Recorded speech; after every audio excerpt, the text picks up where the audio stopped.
Welcome to another episode on GeoSpinach, where we are going to talk about geopolitics, the grand chessboard of nations. Geopolitics is the intricate web that weaves together the study of nation states, politics, international relations, economics, and geography. It is the key that unlocks the understanding of how these factors shape the relationships between nations, alliances, international institutions, as well as war and peace. So why is geopolitics vital? Because it is the compass that guides us through the complex dance of nations on the global stage. It helps us understand why conflicts ignite, how economic and political alliances are forged in the fires of mutual interest, and how all of this can be averted or caused. For example, how and why was NATO formed, or the Warsaw Pact? How did they affect the global balance of power? In simple terms, it answers the question, why do countries fight each other? So what influences geopolitics? Firstly, ideologies. From communism, one-party regimes, to democracies, fascistic regimes, and theocratic regimes. Secondly, economics. Free market nations, control economies, strong geo-economical influences, as well as global trade. Thirdly, natural resources. How they can be exploited, how they impact the relations between nation states. For instance, consider China's one-party rule and a type of a control economy. Why is it acting aggressively against Taiwan? What are the consequences of it and how does it affect us?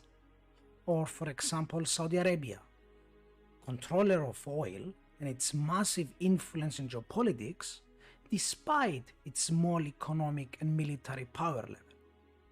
Each different country and alliance system has a reason for its power level, and this power level can be explained by these concepts and many other factors such as geography, national interest, non-state actors, historical beliefs, and other schools of thought. What roles do nation-states play in the dance of geopolitics? From totalitarian regimes to republics, federations, confederations, unions, economic unions, and simple nation-states, all wear their own unique masks. Each one has its own power that can be utilized. But the question is, by whom? For gain or for loss? Who upholds this power? Who are the strong players in the game between nations? Why do conflicts arise? Are things as clear as they appear to be? The study of geopolitics is also a study of economics, history, hatred and love, democratic appeal, nationalistic fever, and pure idealism. In geopolitics, we have many external factors that affect how a situation will develop. These include non-state actors, international law, geopolitical strategies, global governments, types of democracies, various economic forums, and extremist groups. These are all factors to be taken into account when studying geopolitics. So, I ask you, why shall we, the average Joe, care about geopolitics? Well, because the middle class and the lower strata of society are the ones that often draw the short straw out of failed diplomacy. As von Clausewitz said, war is just a continuation of politics.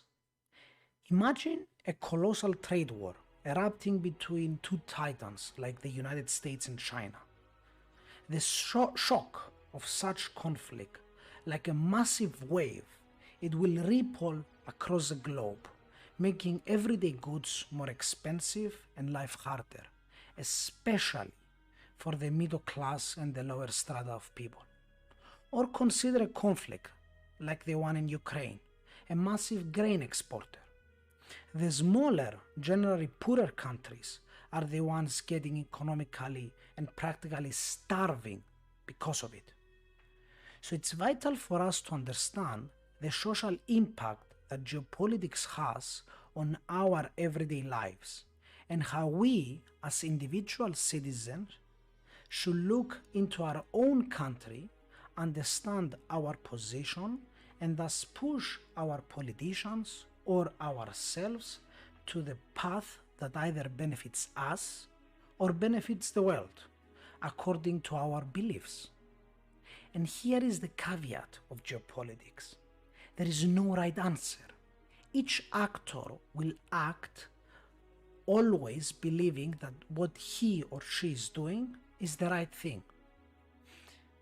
A lot of schools of thought try to explain all of the above, but the most important ones are realism and liberalism, or neo-realism and structural realism. The idea is that the world is a chaotic space of constant conflict and strife, that each one strives to get the better of the other one, or the idea that the world can be shaped in such a manner that everyone can gain in peace and cooperation. There is no correct approach to this. Each one, according to its beliefs, believes that his or her approach on the chessboard of the world has a different impact. So here in GeoSpinach, apart from the study of war, we're going to delve into the study of geopolitics. We're going to cover some major points of geopolitics such as realism and liberalism, concepts of trade wars, arms races, zones of influence, alliance systems, as well as the connections between economics, ideologies, geography, and everything that play a role on how conflicts arise and how conflicts are solved.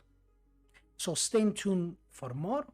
This is just the beginning of our journey into the fascinating world of geopolitics. Please like and subscribe.